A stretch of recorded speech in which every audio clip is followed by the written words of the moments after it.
Finally, after 5 days, deliver na nga ang ating order from Amazon at dahil stress tayo dahil pangalawang araw ng ating exam, ay bubuksan na natin agad-agad dito para naman kahit papaano makapag-relax lang tayo kahit saglit.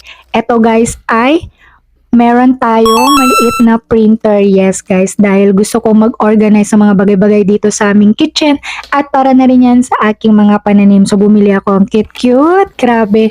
At dito talaga ako na-excite guys. Ang aking moringa seeds. Dahil nga namatay ang aking nag-iisang malunggay, bumili na rin ako syempre ng sitaw. Guys, wala nga pala kaming mabilhan ng malunggay dito sa groceries, kaya naman magtatanim tayo ng sarili natin. At dahil yung nag-iisang malunggay ko ay namatay na, nalulungkot talaga ako. So ayan na, bumili rin ako ng starter na seed tray at na meron siyang grow lights. Pero nabudol ako guys, kala ko malaki, ang liit lang pala.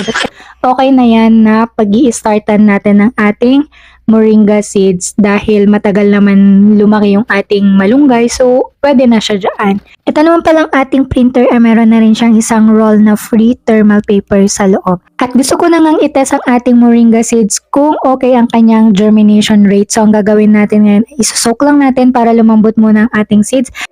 And bukas ay ilalagay natin siya sa paper towel. Dahil hindi pa tayo nakakabili ng lupa, ay ang gagamitin nating pagpapagerminate ay ang paper towel method.